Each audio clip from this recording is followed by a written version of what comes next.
مرزا ایلیا کرین نے بہت سے پراسرار کیسز حل کیے تھے، لیکن یہ کیس مختلف تھا۔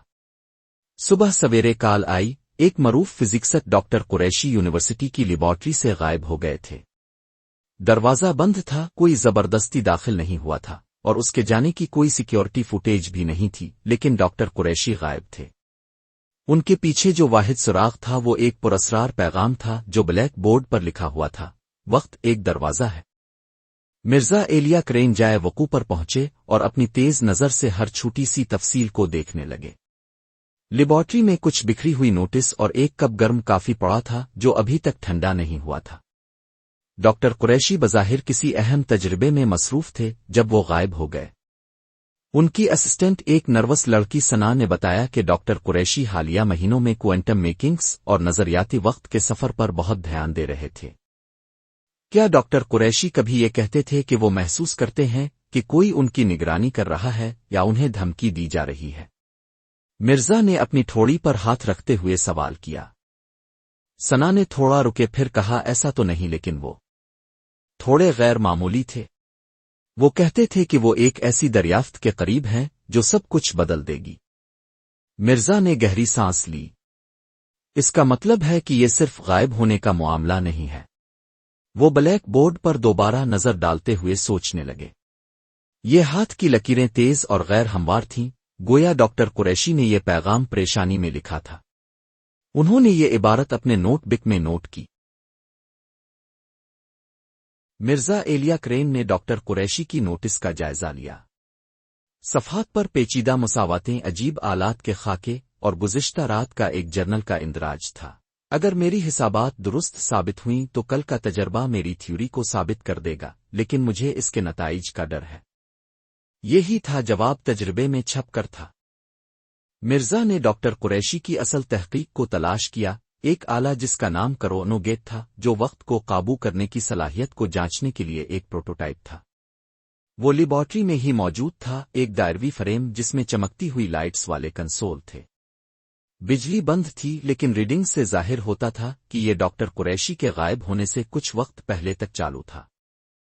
اپنے آدرشوں کے پیچھے مرزا نے کچھ بٹن دبائے اور مشین کو دوبارہ چالو کر دیا۔ کمرے میں ایک ہلکی آواز سنائی دی اور اچانک ہوا میں ایک چمک سی آ گئی۔ گیٹ کے درمیان ایک شکل ابھری، ڈاکٹر قریشی جو کہ خوف کے عالم میں تھے۔ اسے بند کرو، ڈاکٹر قریشی نے چیخ کر کہا، ان کی آواز مسخ ہو رہی تھی۔ مرزا نے ہچکچائے بغیر سوئچ کو دبا دیا اور پورٹل کا خاتمہ ہو گیا۔ ڈاکٹر قریشی لڑکھڑاتے ہوئے آگے بڑھے، سانسیں تیز چل رہی تھیں۔ تم کہاں تھے؟ مرزا نے سوال کیا۔ ڈاکٹر قریشی نے انہیں گھوم کر دیکھا، ان کی آنکھوں میں خوف اور تعجب کی آمیزش تھی۔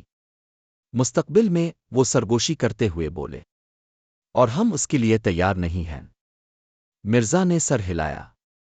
معاملہ حل ہو چکا تھا، مگر سوالات ابھی باقی تھے۔ بعض دروازے ایسے ہوتے ہیں جنہیں بند رکھنا ہی بہتر ہوتا ہے۔ ڈاکٹر قریشی لرزتے ہوئے کرسی پر بیٹھے تھے اور ان کی نظریں کمرے کے کونے کونے میں گھوم رہی تھیں، جیسے وہ کسی چیز کو دیکھنے کی کوشش کر رہے ہوں۔ مرزا نے ان کی حالت کو بغور دیکھا اور پانی کا گلاس ان کی طرف بڑھاتے ہوئے کہا، اب بتائیں کیا ہوا تھا؟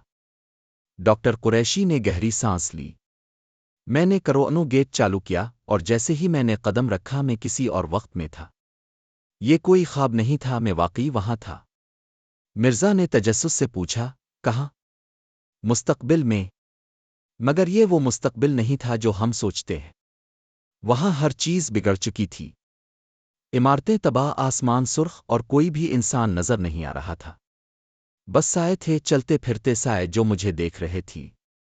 مرزا نے غور سے کہا، یہ سائے کون تھے؟